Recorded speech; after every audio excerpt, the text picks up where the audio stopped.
السلام علیکم خواتین و حضرات، آج ہم آپ کی خدمت میں غالب کی جو غزل لائے ہیں اس کے کچھ اشعار خاصے معروف ہیں، یعنی لوگوں کو ان کے بارے میں علم ہے، لوگوں نے پڑھ رکھے ہیں یا سن رکھے ہیں۔ تو اس کا پہلا شعر ہے کہ سب کہاں کچھ لالا و گل میں نمایاں ہو گئیں، خاک میں کیا صورتیں ہوں گی کہ پنہا ہو گئیں۔ لالا و گل تو پھولوں کے لیے کہا گیا ہے، اور نمایاں کہتے ہیں ظاہر ہونے کو، صاف نظر آنے کو، اور خاک آپ جانتے ہیں مٹی کے لیے کہا گیا ہے، اور پنہا کا مطلب ہوتا ہے چھپا ہوا۔ تو جب ان کی نظر، شاعر کی نظر لالا اور گل کے حسن پر پڑی تو خیال آیا کہ ایسی چیزیں تو صرف حسینوں کی مٹی سے پیدا ہو سکتی ہیں۔ ساتھ ہی یہ سوچا کہ خدا نے زمین میں کیسی کیسی صورتیں بنائیں اور اس کے بعد وہ چلی گئیں، اور ان صورتوں نے جب نیا جنم لیا تو ان پھولوں کی شکل میں لیا۔ یعنی جتنے حسین زمین میں جا چکے ہیں، یعنی مر چکے ہیں، وہ سب تو ان پھولوں کی شکل میں دوبارہ نظر نہیں آ سکتے۔ ان میں سے کچھ ہیں کہ جو کہ دوبارہ کھل کے ہمیں دکھائی دے دیے ہیں۔ اب لالا اور گل کی خوبصورتی اور کشش کسی بھی سوچنے والے کے ذہن میں، اور خاص طور پہ شاعر کے ذہن میں یہ خیال پیدا کر دیتی ہے کہ اس کی نظر وہ لالا اور گل عام آدمی کی طرح کے پھولوں کو دیکھ کر آگے بڑھ گیا، ان پر رکتی نہیں ہے، بلکہ ان صورتوں کی طرف اس کا خیال چلا جاتا ہے جو زمین میں چلی گئی ہیں، اور ان میں سے سب نہیں تو کچھ زمین سے پھولوں کی شکل میں باہر نکل آئی ہیں۔ تو ایک خوبصورت شعر ہے جو ظاہر ہے کہ مرزا غالب ہی کہہ سکتے تھے۔ اب اس کا اگلا شعر ہے کہ یاد تھیں ہم کو بھی رنگا رنگ بزم آرائیاں، لیکن اب نقشے نگارے تاکہ نسیاں ہو گئیں۔ معذرت چاہتا ہوں، یہ میں غلط پڑھ گیا ہوں۔ یاد تھیں ہم کو بھی رنگا رنگ بزم آرائیاں، لیکن اب نقش و نگارے تاکہ نسیاں ہو گئیں۔ رنگا رنگ کا مطلب ہوتا ہے طرح طرح کی، اور بزم آرائی کہتے ہیں محفل سجانے کو، اور نقش کہتے ہیں کسی بھی دیوار پر یا کسی بھی چیز کے اوپر بنے ہوئے کسی نشان کو۔ تو نقش و نگارے تاکہ نسیاں کا مطلب ہے، طاق کہتے ہیں دیوار کے اندر ایک باقاعدہ ایک سوراخ خوبصورت سا بنایا جاتا ہے جس پہ پرانے زمانے میں چراغ یا لالٹین وغیرہ رکھی جاتی تھی۔ تو نسیاں جو ہے وہ کہتے ہیں بھول جانے کو۔ تو وہ کہتے ہیں کہ بھائی جب تک ہم نے یہ عشق نہیں کیا تھا، ہمیں اس وقت تک ہر قسم کی رنگا رنگ محفلیں سجانا یاد ہے، لیکن اب وہ محض ایسا ہو گیا کہ بس ایک یاد ہی رہ گئی ہے، یعنی بالکل بھول گئی ہیں۔ یہ شعر ان لوگوں کے لیے اصل میں اس میں سبق ہے جو جوانی کے عالم میں رنگا رنگ کی محفلیں سجاتے رہتے ہیں، اور جب بڑھاپا آتا ہے تو ان کو یاد کرتے ہیں۔ اچھا، اگلا شعر دیکھتے ہیں کہ ہیں بنات الناش گردوں، دن کو پردے میں نہاں، شب کو ان کے جی میں کیا آئی کہ اریاں ہو گئیں۔ یہ بنات الناش جو ہے اصل میں یہ ایک آسمان پر شمال کی جانب 7 ستارے ہیں جن میں 4 کھٹولے کی شکل میں ہیں، اور 3 ایسے دکھائی دیتے ہیں کہ جیسے لٹکے ہوئے ہیں، انہیں بنات کہا جاتا ہے۔ اور ان 3 ستاروں میں سے ایک بیچ والے کے پاس ایک چھوٹا سا ستارہ اور ہے جسے سہا کہتا ہے۔ یہ ستارے قطب کے ارد گرد گھومتے رہتے ہیں، اور اصل میں اس کے بنات الناش کے لغوی معنی اگر آپ دیکھیں، یعنی جو معنی اس کے لغت میں لکھے ہوئے آپ کو ملیں گے، وہ ہے لاشیں اٹھانے والے، ناش اٹھانے والے۔ تو ان کی جمع کچھ بنات الناش کر دی گئی۔ فارسی میں انہیں سہ دختر کہتے ہیں، اور اردو میں 7 ستاروں کو 7 سہیلیوں کا جھمکا یا گچھا یا 7 سہیلیاں بھی کہتے ہیں۔ تو وہ کہہ یہ رہے ہیں کہ یہ جو بنات الناش ہیں، یعنی یہ جو بیٹیاں ہیں، دن کے وقت تو پردے میں چھپی رہتی ہیں، اور لڑکیوں کو یہی اچھا لگتا ہے کہ وہ دن کی روشنی میں بے پردہ نہ ہوں اور چہرے چھپا کر رکھیں۔ رات کو خدا جانے ان کے دل میں کیا آیا کہ یکایک بے پردہ ہو گئیں اور نقاب چہروں سے اتار دیے۔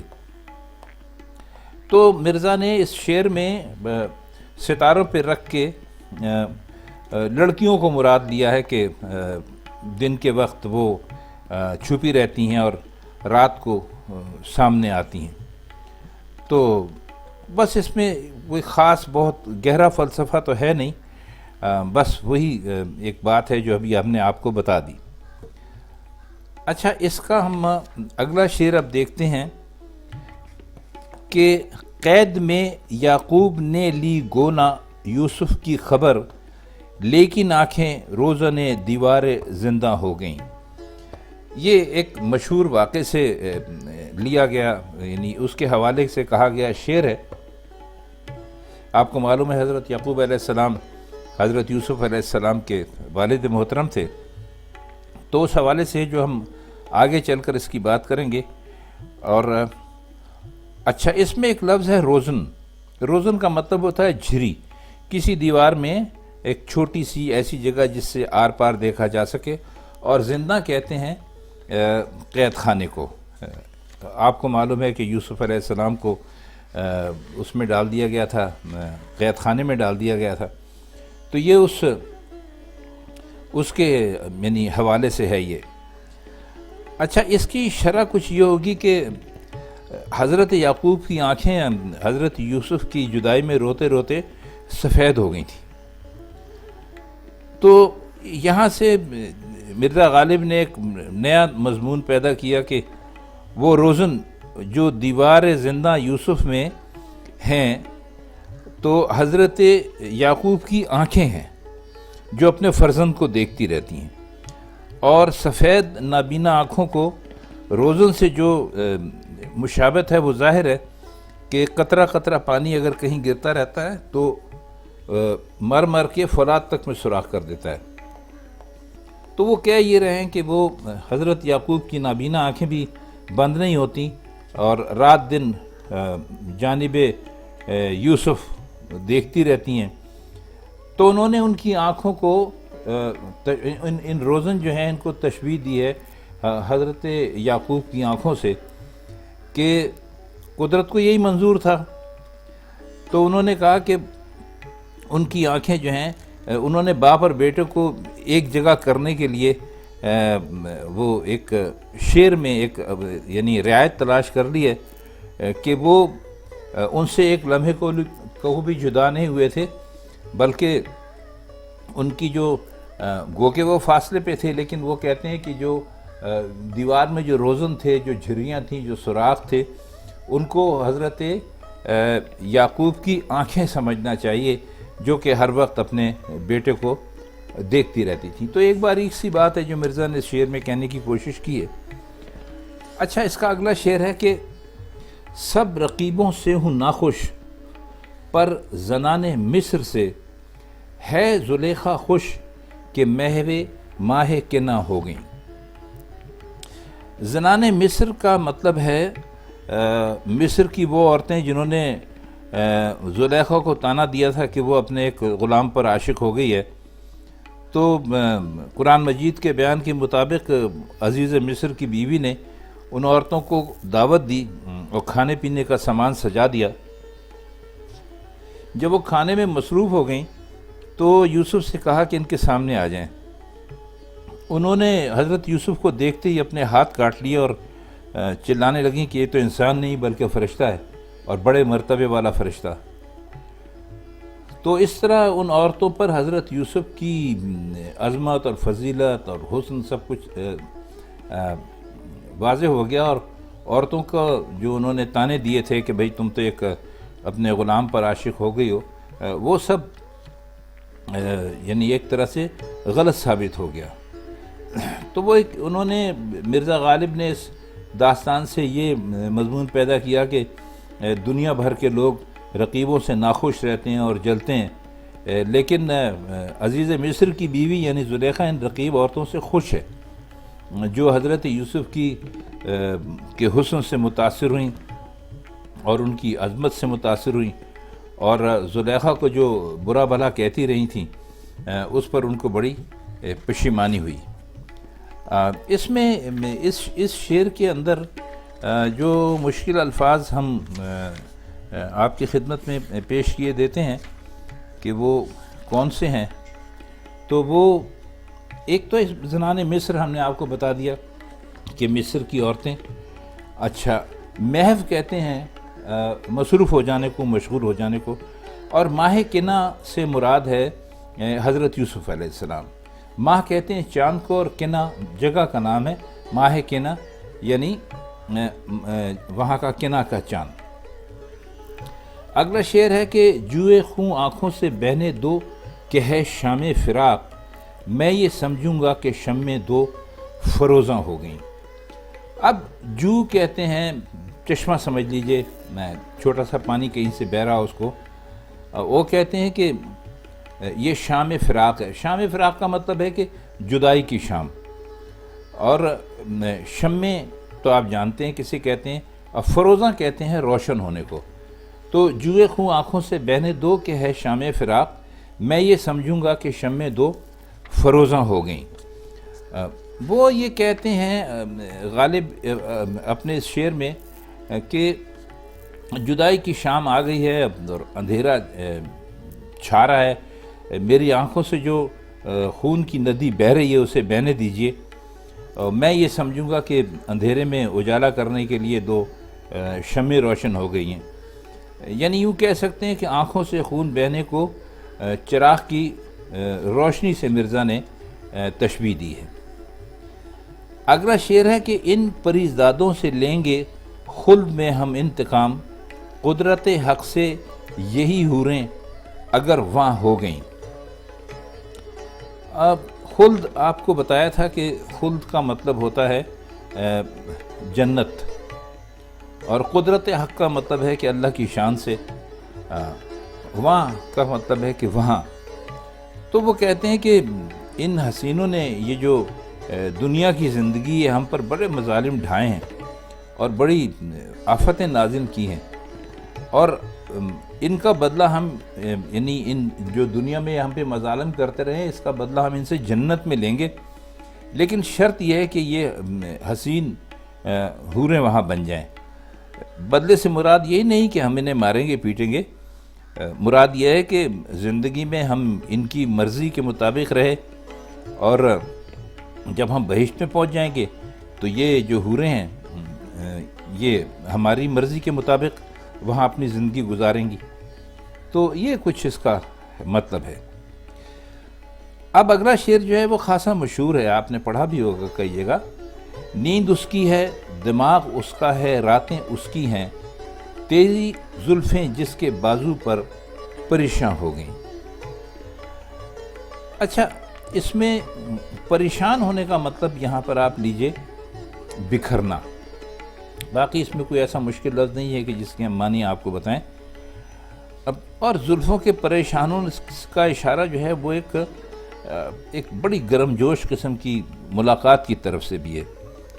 تو وہ کہتے ہیں کہ محبوب تو جس خوش نصیب عاشق کے بازو پر سر رکھ کر آرام کرے اور تیری زلفیں اس کے بازو پر بکھری ہوئی ہوں، تو نیند کی جو آرام ہے، جو نیند کا سچا سکھ ہے، وہ اسی کو مل سکتا ہے، اور وہ اپنے آپ پر پھولا نہیں سمائے گا، اس کا دماغ سب سے اونچا ہوگا، راتیں بھی اسی کی لطف مسرت اور شادمانی میں بسر ہوں گی۔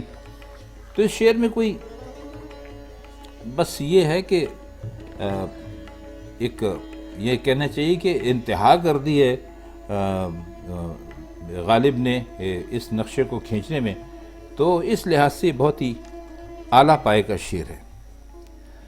اگلے شعر کی طرف چلتے ہیں کہ میں چمن میں کیا گیا، گویا دبستاں کھل گیا، بلبلیں سن کر میرے نالے غزل خواں ہو گئیں۔ چمن تو آپ جانتے ہیں کہ کیا کسے کہتے ہیں، اور دبستان بھی آپ کو معلوم ہے بہت عام سا لفظ ہے۔ اس کے عموماً اس کے معنی ہوتے ہیں ایک ایسی جگہ جہاں پڑھایا جائے، جہاں پر علم حاصل کرتے ہیں، اس کو دبستان کہتے ہیں۔ تو وہ یہ کہتے ہیں کہ میں جب چمن میں گیا تو اور میں نے درد بھلے نالے کیے، رونا پیٹنا جو عاشقوں کا طریقہ ہوتا ہے وہ کیا، تو بلبلوں کے دل پر ایسا اثر پڑا کہ انہوں نے ایک دم غزل خوانی شروع کر دی، یعنی غزلیں کہنے لگیں۔ تو اور مجھے ایسا لگ رہا تھا کہ یہ چمن نہیں ہے بلکہ ایک درسگاہ ہے شاعروں کی تعلیم کے لیے، جس میں بچے اپنا سبق یاد کر رہے ہیں۔ تو وہ کہہ یہ رہے ہیں کہ اصل میں کہ شاعر کا رونا پیٹنا سن کے بلبلوں کا اس طرح غزلیں کہنا، غزل خواں ہونا، اس بات کا ثبوت ہے کہ بلبلوں نے ان نالوں میں، یعنی ان آہوں میں، سسکیوں میں، چلانے میں عشق و محبت کا ایسا مزہ پایا کہ وہ خود بھی اختیار ہو کر اپنے جو عشق کا درد تھا اس کا اظہار کرنے میں شروع ہو گئیں۔ تو کہتے یہ ہیں کہ بس یہ باغ عشق کی رونق اب میرے دم سے ہے، اور بلبلیں کچھ بھی کہتی ہیں وہ اصل میں انہوں نے مجھ سے ہی سیکھا ہے۔ چلیے اگلا شعر دیکھتے ہیں کہ وہ نگاہیں کیوں ہوئی جاتی ہیں یارب دل کے پار، جو میری کوتاہی قسمت سے مشغاں ہو گئیں۔ اس میں کوئی خاص مشکل لفظ تو ہے نہیں، مشغاں ہے، جو پہلے بھی ہم جو غزلوں کی تشریح کرتے رہے اس میں جو آپ کو معنی بتاتے رہے، تو اس میں ہم آپ کو پہلے بھی ہم آپ کو بتاتے رہے کہ مشغاں کہتے ہیں پلکوں کو۔ یہ ہم نے آپ کو پہلے یعنی اس کا پہلے بھی ہم مطلب کر سکیں۔ تو اس میں کوتاہی قسمت کا مطلب ہوگا کم نصیبی، بد نصیبی، بد قسمتی، اور نگاہوں کے مشغاں ہونے سے مطلب یہ ہے کہ شرم و حیا کے سبب اوپر ہی نہیں اٹھتی بلکہ پلکوں کی طرح نیچے جھکی رہتی ہیں۔ تو کہتے ہیں کہ اگر وہ شرم و حیا کے باعث محبوب کی نگاہیں اوپر نہیں اٹھتی اور میری بد نصیبی کے باعث نیچے جھکی رہتی ہیں، تو وہ ایک طرح سے نگاہیں جو ہیں وہ پلکیں بن گئی ہیں۔ لیکن اے خدا، یہ نگاہیں میرے دل کے پار کیوں ہوتی جاتی ہیں؟ مطلب یہ ہے کہ ظاہری کوتاہی کے باوجود دل تک ان کی رسائی اور ان کا اثر کیوں نہیں ہوتا؟ یہ چیزیں بیان سے نہیں، اصل میں احساس سے تعلق رکھتی ہیں۔ حسن کا ایک پہلو پلکوں کی طوالت بھی، یعنی پلکیں لمبی جو ہیں وہ بہت خوبصورت مانی جاتی ہیں۔ تو وہ کہتا ہے کہ پلکیں اتنی لمبی ہونے کے باوجود بھی ایک خاص حد سے آگے نہیں بڑھتی، اور نگاہوں کی تاثیر تو دور تک جاتی ہے، مگر جو نگاہیں شرم و حیا کے باعث سمٹ کر پلکوں کی صورت اختیار کر لیتی ہیں، یعنی مشغاں بن جاتی ہیں، جھکی رہتی ہیں، تو ان کا حسن اور ان کی جاذبیت یقیناً بہت ہی اعلیٰ درجے کی ہوتی ہے، اور اسے میں بیان نہیں کر سکتا۔ تو بس اسی خوبصورتی کو مرزا نے اس شعر میں واضح کیا، اور حق یہ ہے کہ اصل نقطہ کے لیے بیان کرنے کے لیے اس سے بہتر طریقہ ذہن میں کوئی آ نہیں سکتا۔ اگلا شعر دیکھتے ہیں کہ بس کے روکا میں نے اور سینے میں ابھریں پے بپے، میری آہیں بخیا چاکے گریباں ہو گئیں۔ اب اس میں آپ چاک کا مطلب ہوتا ہے پھاڑ دینا یا پھٹ جانا، اور بخیا چاکے گریباں، بخیا کہتے ہیں جو سلائی ہوتی ہے اس کو کہتے ہیں۔ تو اس میں کوئی اور مشکل لفظ ہے نہیں۔ وہ کہتے ہیں کہ میں اپنی آنکھوں کو بار بار اپنے سینے میں روکتا تھا، اور وہ بار بار جوش اور زور سے ابھرتی تھیں، تو اس طرح بار بار ابھرنے، دبانے اور ابھرنے کا منظر پیدا ہو گیا، یعنی کپڑے کی سلائی کی سی صورت سامنے آ گئی، کیونکہ سلائی میں بخیے میں بھی دھاگا نیچے اوپر اور اوپر نیچے ہوتا ہے، تو اس حد تک آنکھوں کو روکنے اور بھرنے کا عام منظر تھا۔ تو بخیے کا سلسلہ ہاتھ آ گیا تو مرزا نے اسے چاک گریباں کی سلائی سے تشبیہ دے دی، تعبیر کر لیا، اور لطف یہ ہے کہ گریبان عموماً سینے پر ہی ہوتا ہے۔ تو اس حوالے سے ذرا شعر مزے کا ہے۔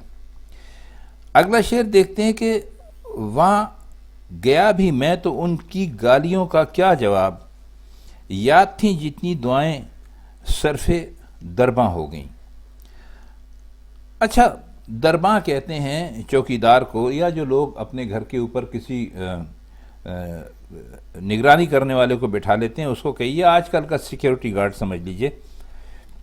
تو کہتے ہیں کہ میں اس میں مسئلہ یہ ہوا کہ جب میں وہاں گیا، وہاں پہنچا، تو میرے محبوب نے میرے ساتھ بدسلوکی کرنا شروع کر دی۔ لیکن اس سے پہلے یہ تھا کہ اندر جانے کے لیے میں اس کو محبوب کو اپنے محبوب کا جو چوکیدار بیٹھا ہوا تھا، جو دربان بیٹھا ہوا تھا، تو وہ میں اس کو بے شمار دعائیں دیتا تھا۔ دعائیں اس لیے دیتا تھا کہ ذرا اس کا دل نرم ہو جائے اور یہ مجھے اندر جانے دے۔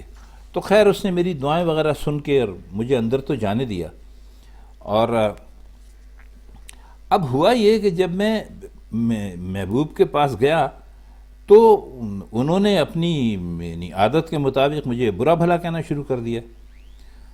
اب مرزا بڑے حیران ہیں کہ آس پاس والوں سے پوچھتے ہیں کہ میں ان گالیوں کا کیا جواب دوں، صرف دعائیں ہی دے سکتا ہوں۔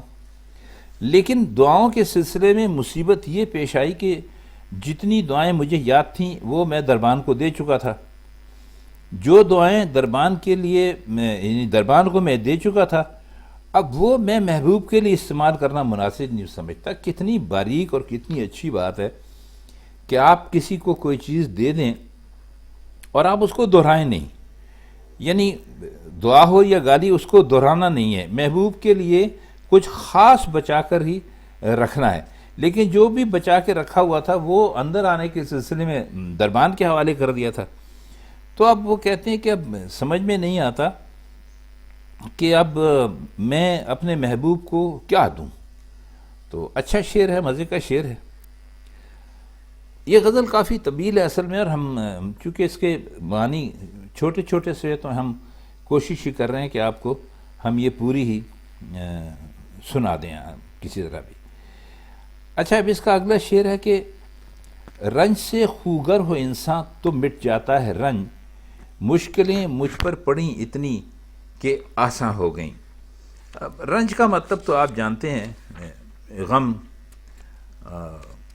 تکلیف، پریشانی۔ تو اس میں کوئی خاص ایسا مشکل لفظ ہے نہیں جس کے ہم آپ کے لیے معنی کر سکیں۔ تو وہی کہتے ہیں کہ اگر انسان کو عادت ہو رنج اٹھانے کی، تو ایک وقت وہ آتا ہے کہ اس کو وہ جو رنج ہے اس کا افسوس نہیں رہتا، لگتا ہے ہی نہیں، اور اتنی زیادہ مشکلیں مجھ پر پڑیں کہ اب وہ مجھے آسان لگنے لگی ہیں۔ مطلب ہے پے در پے مشکلات، جب بے شمار مشکلات آئیں تو انسان ان کا عادی ہو جاتا ہے۔ تو ظاہر ہے کہ جب ان کا عادی ہو جاتا ہے تو پھر اس کو ان سے کوئی خاص فرق نہیں پڑتا، اس کو ایک عادت سی ہو جاتی ہے وہ ساری تکلیف اور ساری پریشانیاں جو ہے نا، کہ یعنی مشکلات کی کثرت کا اندازہ اس لیے آسان ہو جاتا ہے کہ انسان کو ایسا لگتا ہے کہ یہ جو کچھ بھی میرے اوپر ہے، جو کچھ میرے اوپر گزر رہا ہے، اس کو گزرنا ہے اور اس کے بعد مزید بھی مشکلات آئیں گی۔ تو اگلا شعر ہے کہ یوں ہی گر روتا رہا غالب تو اے اہل جہاں، یوں ہی گر روتا رہا غالب تو اے اہل جہاں، دیکھنا ان بستیوں کو تم کے ویراں ہو گئیں۔ اس میں کوئی خاص مشکل الفاظ نہیں ہیں۔ اہل جہاں آپ جانتے ہیں کہ وہ انہوں نے کہا ہے دنیا والوں کو، اور دنیا کو ظاہر ہے کہ ان کو مخاطب کر کے ان سے بات کر رہے ہیں۔ تو وہ یہ کہہ رہے ہیں کہ اب تم یہ دیکھنا کہ بھائی جب یہ مجھ پر ان بستیوں کو تم دیکھنا کہ یہ ویران ہو جائیں گی، کیونکہ میں جب روتا ہوں تو میرے رونے سے ایک طرح سے ایک سیلاب آ جاتا ہے، اور وہ سیلاب جو ہے وہ ان بستیوں کو اجاڑ کے رکھ دے گا، ان بستیوں کو بالکل ختم کر کے رکھ دے گا۔ تو اہل جہاں، تم دنیا والو، تم یہ دیکھو کہ میں جب رو رہا ہوں، غالب رو رہا ہے، تو غالب کے رونے سے کیا صورتحال اس کی پیدا ہوئی ہے۔ تو اس میں ایک لحاظ سے یہ بھی کہا جا سکتا ہے کہ دنیا والوں سے کہہ رہے ہیں کہ غالب کو یوں رونے سے روکنے کی کوئی طریقہ کوئی ڈھونڈیں، کوئی تدبیر کریں۔ دیکھیے اس کی وجہ یہ ہے کہ غالب اپنی زندگی کا بیشتر حصہ معاشی طور پر بہت پریشان رہے، یہاں تک کہ اگر یعنی ان کی موت کے وقت بھی ان پر کئی سو روپے قرضہ تھا، تو انتہائی یعنی برے معاشی حالات میں زندہ رہے۔ تو وہ اپنے ایک طرح سے پریشانی کے لیے لوگوں سے کہہ رہے ہیں کہ بھائی اب یہ آپ دیکھ لیں کہ میرے ساتھ کتنا برا سلوک ہو رہا ہے، تو اگر میں اس طرح روتا رہا تو تم سارے بھی سب کے سب، تم جو ہو نا، تم لوگ بھی سب کے سب برباد ہو جاؤ گے۔ تو خواتین حضرات، یہ تھی آج کی نسبتاً طویل غزل، جو کم و بیش سب کی سب ہم نے آپ کی خدمت میں پیش کر دی، اور آپ کو ہم نے اس کے معنی بھی بتا دیے۔ تو اگر آپ کو یہ اچھی لگی ہو تو کمنٹ میں اپنی رائے کا اظہار کر دیجیے گا۔ تو بس اب آج کی محفل برخاست کرتے ہیں، آپ سے انشاءاللہ کسی دوسری غزل کے ساتھ کسی اور محفل میں پھر ملاقات ہوگی۔ تب تک کے لیے اللہ حافظ۔